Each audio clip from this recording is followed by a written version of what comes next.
2023년 11월에요. 한 남자 방송인이 음주운전으로 역주행을 해서 사람을 사망케 하는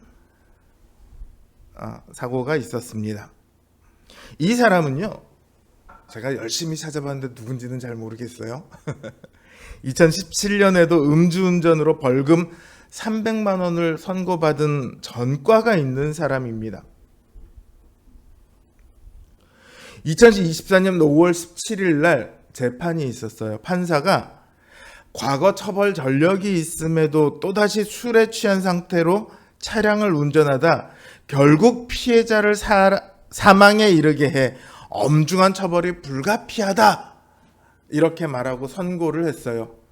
피고를 징역 2년에 처한다. 엄중한 처벌이라고 했는데요. 물론 피해자 가족들과 합의했고 재범하지 않겠다고 다짐했고 이런 이유가 있기는 하지만 이해가 갑니까?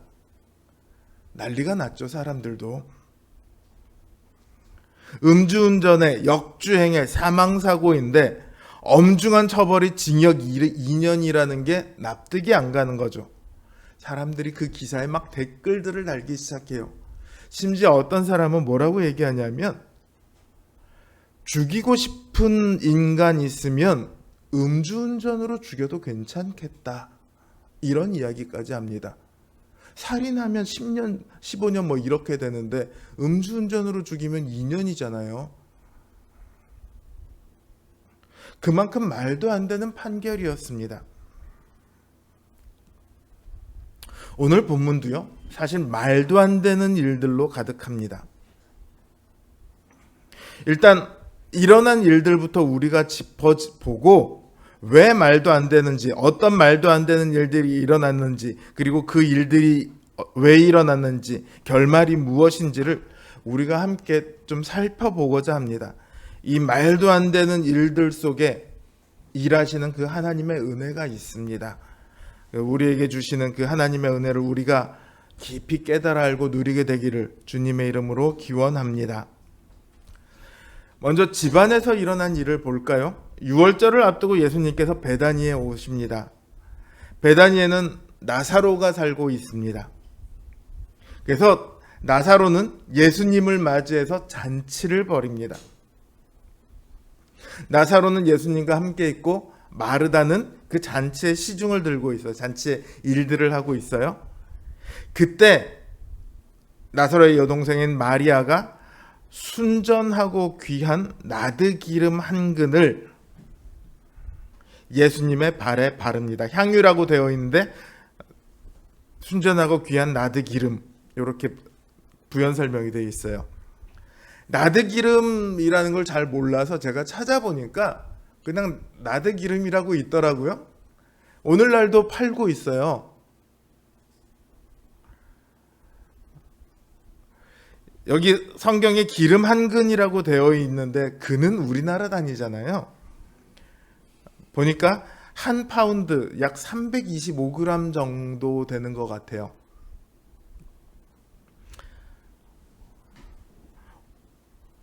오늘날 그 나드 팔고 있는 그 가격으로 제가 환산을 해보니까 이게 1,000만 원이 넘습니다. 오늘날은 기술이 발전해서 나드 기름을 아무래도 더 많이 예전보다 구할 수 있겠죠. 그럼에도 1,000만 원이 넘는데 예수님 당시에 마리아가 예수님 발에 바른 나드 기름의 가격은 도대체 얼마였을까요? 어마어마하죠. 그러니까 유다가 300데나리온에 팔아서 어쩌고저쩌고 이런 이야기를 하는 거예요.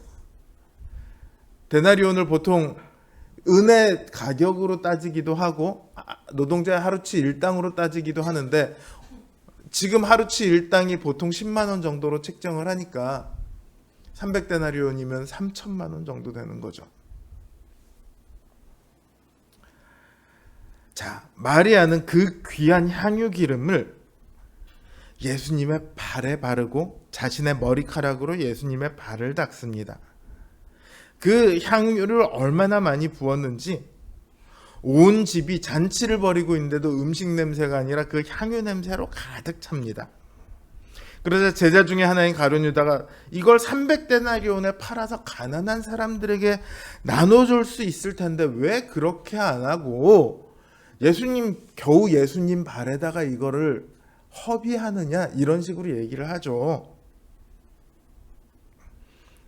그러면서 마리아를 질책합니다. 그러나 예수님께서는 그녀를 내버려 둬라. 그 향유가 내 장례 때에 쓰일 거다. 이렇게 말씀하세요. 다음으로는 이 집 근처에서 일어난 일을 한번 볼까요? 예수님께서 나사로의 집에 계시다는 소문이 금방 퍼졌습니다. 예루살렘하고 베다니는요, 굉장히 가깝습니다. 한 번 더 눌러주시겠어요? 네. 예루살렘하고 베다니는 우리 성경에는 십리라고 되어 있어요. 그래서 십리면 얼마입니까? 요즘 애들은 잘 모르죠. 조한결 십리가 얼마야? 4km 정도 돼요. 근데 원어를 보면 15스타디온 정도로 되어 있어요. 우리는 미터로 환산하면 어느 정도냐면 2775m 정도. 수락산역에서 노원역까지가 2.5km 정도입니다.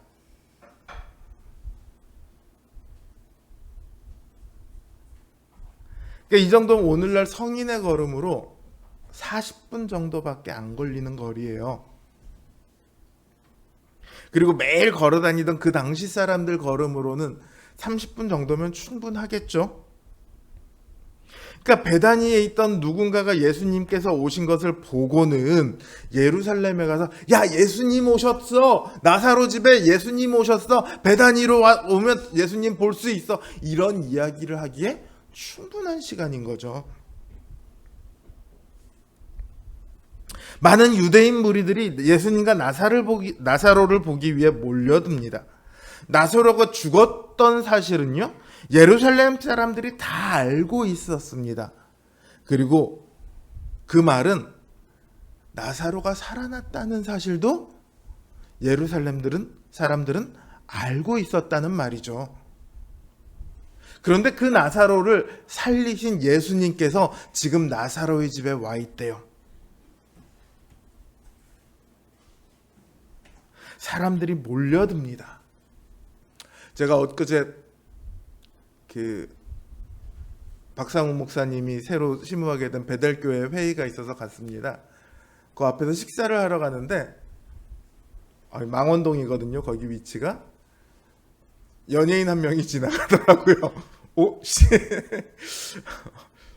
아는 척 할까 말까 막 그러다가 그냥 왔는데, 연예인 한 명만 나타나도 사람들이 우르르 몰려들어요. 그런데 죽은 사람을 살리시는 예수님이 나타났습니다. 얼마나 많은 사람들이 나타났을까요? 아주 많이 몰려들었다. 성경조차도 그렇게 기록하고 있습니다.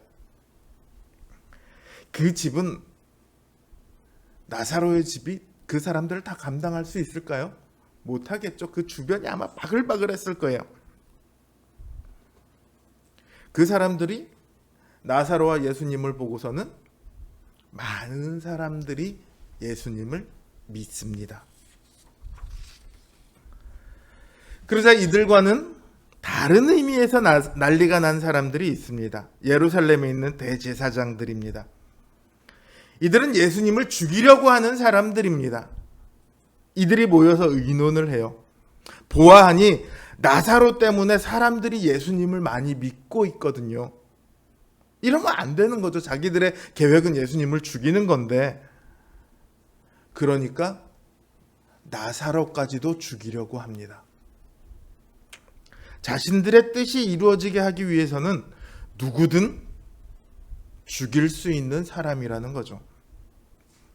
자, 이렇게 되어진 일들을 보았을 때요, 이상하다 혹은 말도 안 된다 싶은 일들이 있습니다.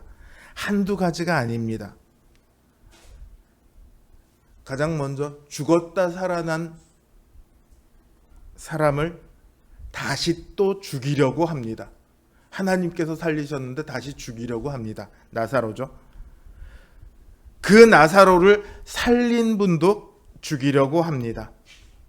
그것도 사람을 살리는 일을 해야 할 대제사장이 사람을 죽이려고 합니다.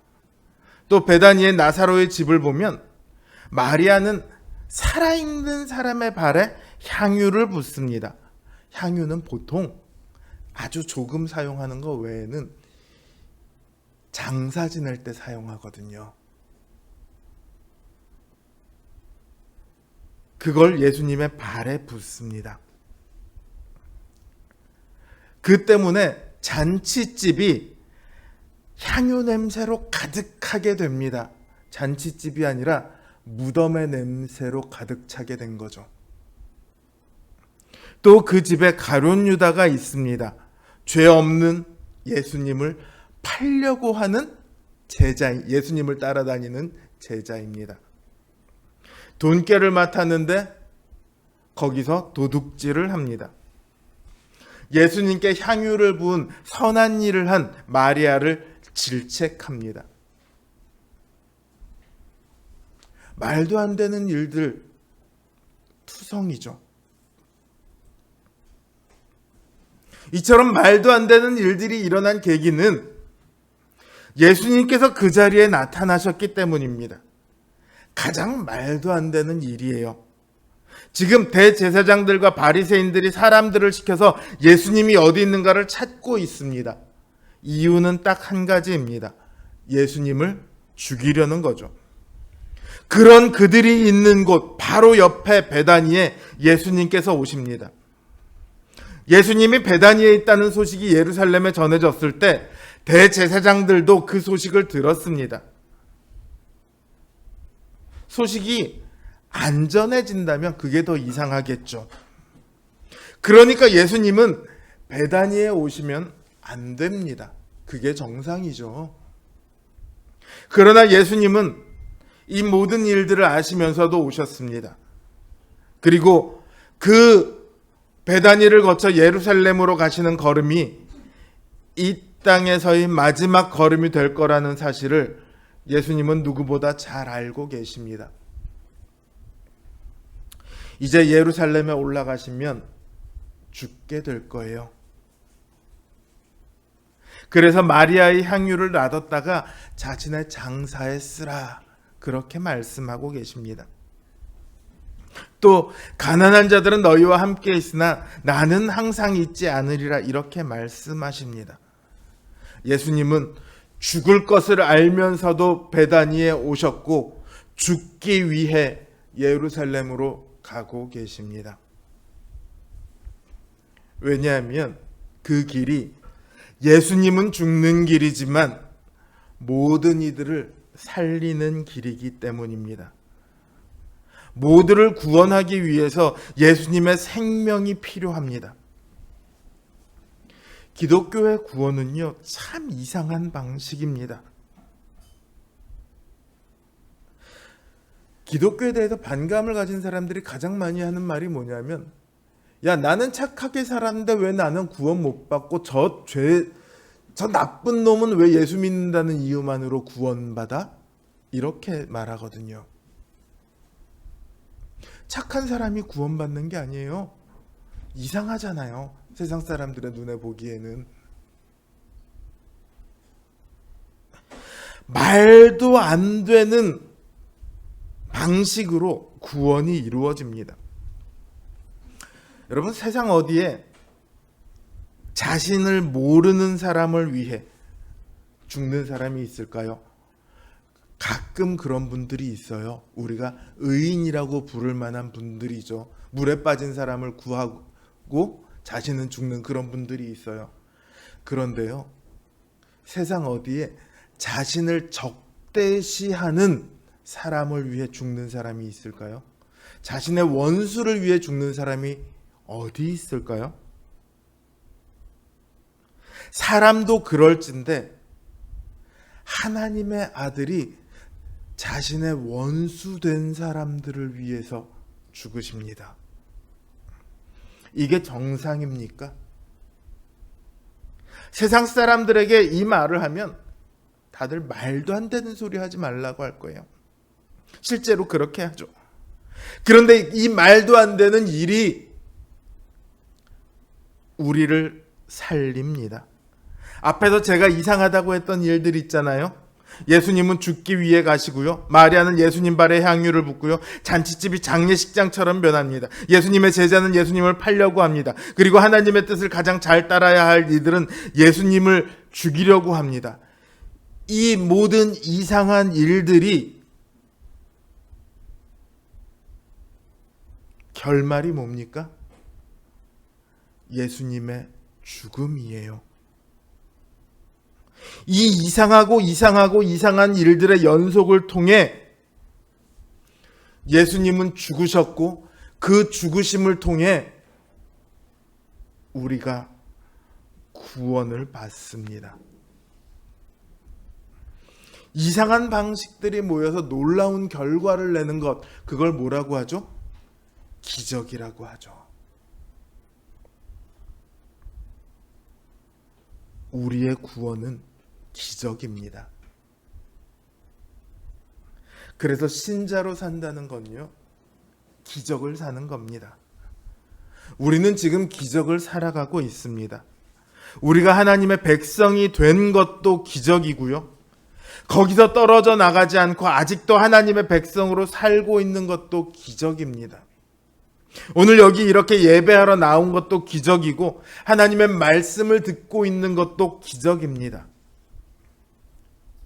뿐만 아니라 세상에서 우리가 살아갈 때 우리는 하나님께서 도우시고 베푸시는 그 은혜를 따라 살아갑니다. 물론 우리가 열심히 살아갑니다. 그러나 하나님께서 허락하지 않으시면 아무리 열심히 일해도 결코 평안할 수 없습니다. 오늘 교동문을 보시면은요, 사람이 70, 강건하면 80이라도 그 살아온 시간 전부가 뭐라고 얘기하냐면 수고와 슬픔뿐이다, 이렇게 얘기를 해요. 아무리 내가 열심히 일한다고 해서 나의 안전과 평안을 보장할 수 없습니다. 일본과 중국을 한번 보세요. 지지난주에는 일본이, 저번 주에는 중국이 태풍 때문에 난리가 났습니다. 재산의 손실을 보고 사람이 죽어가기도 했습니다. 그 사람들이 열심히 살지 않았을까요? 아니요, 열심히 살았던 사람일수록 오히려 더 많은 재산상의 손해를 봤을 겁니다. 열심히 일했음에도 자신들이 어쩔 수 없는 일들이 일어납니다. 누군가는 그 일들을 통해 재산을 잃고, 누군가는 가족을 잃고, 누군가는 생명을 잃습니다. 오늘을 평온하게 살아가는 것은요, 내가 열심히 살았기 때문이 아니라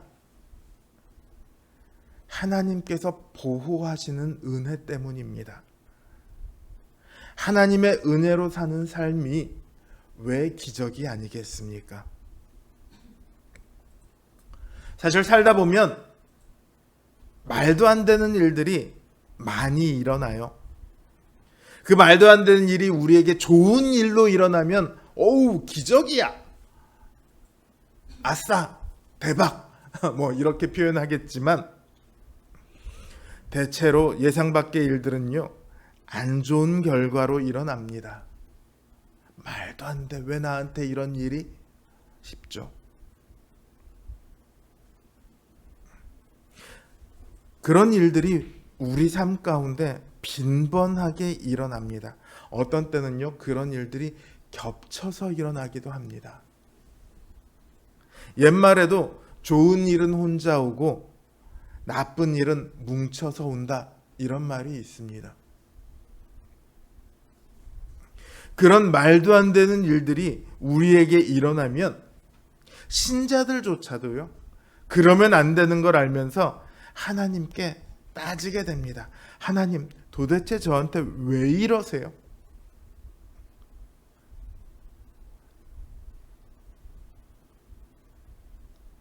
예전에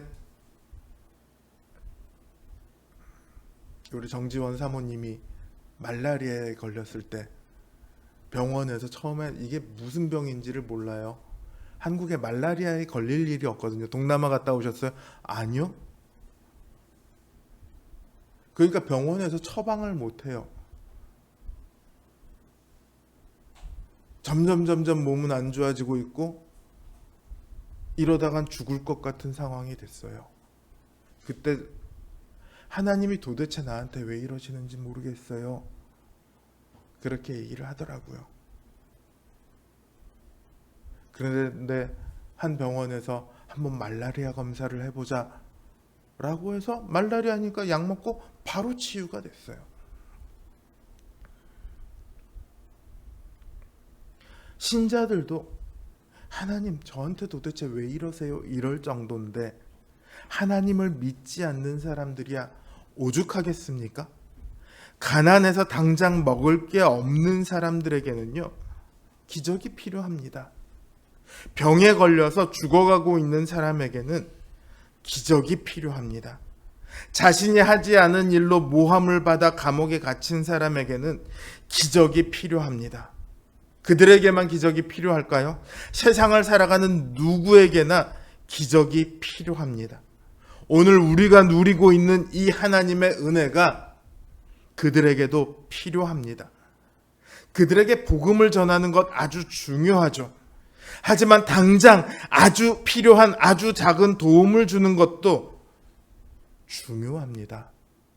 주님은 우리에게 기적이 되셨습니다. 그리고 우리더러 가서 이웃에게 기적이 되어주라고 말씀하셨습니다. 누군가의 기적이 되기 위해서는요, 내 것을 포기해야 합니다. 주님께서 자신의 생명을 포기하고 하늘 보좌를 포기하고 우리의 기적이 되신 것처럼 우리의 시간, 우리의 돈, 우리의 휴식, 우리의 즐거움 이런 것들을 포기해야 누군가의 기적이 될 수 있어요. 주님께서 생명을 우리에게 주신 것처럼 우리의 시간과 돈과 안락함과 이런 것들을 그들을 위해 주십시오. 우리 은혜 가운데 사는 기적을 살고 있는 이들이 기적이 필요한 이들에게 가서 또 다른 기적이 되어 주어야 합니다. 그들의 이야기를 들어주고 같이 아파하며 공감해주고 그들을 위로하고 격려해주고 많진 않더라도 가진 것들로 돕는 것, 이걸 성경이 뭐라고 하죠? 사랑이라고 합니다. 이 사랑이 바로 기적이에요. 주님의 사랑이 우리에게 기적이었던 것처럼 우리가 사랑을 베풀 때 기적은 일어납니다. 사랑은 별거 없어 보일지 몰라도 누군가의 인생을 바꿀 힘을 갖고 있습니다. 전문가들의 말에 따르면 자살을 하려는 사람의 이야기를 들어줄 단 한 사람만 있었더라도 자살하지 않을 확률이 확 높아진다, 그렇게 말을 하더라고요. 얼마 전에 보건복지부의 한 사람이 나와서 지금 의료 관련해서 얘기하면서 119에 전화를 걸 수 있으면 경증이다, 뭐 이런 말을 해서 사람들의 분노를 샀는데요. 근데 진짜 기적이 필요한 사람들은 그렇더라고요. 누군가에게 도와줘라고 말할 수 있는 사람들은요, 덜 힘든 거예요. 물론 그들도 힘들죠. 그러나 기적이 아니면 안 될 만큼 완전히 절망에 빠져 있는 그런 사람들은요, 도와줘라는 말조차 못합니다.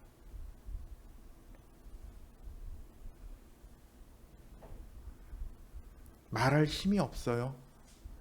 온통 절망으로 가득해서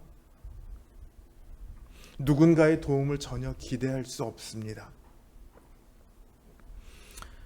바로 그런 분들에게, 물론 그보다 못한 도움이 필요한 모든 분들에게 우리가 기적이 되어주면 있죠.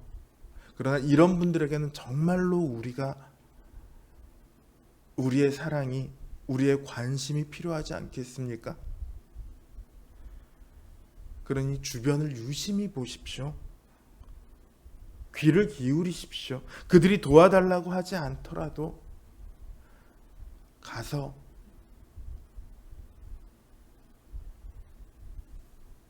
도와줘야 할 사람이 보일 거예요.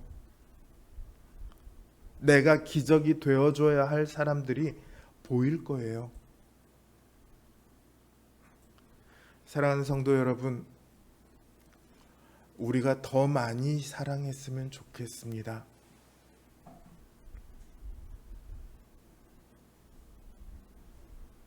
사랑은요, 사랑을 하는 사람과 받는 사람 모두를 바꿀 힘을 가지고 있습니다.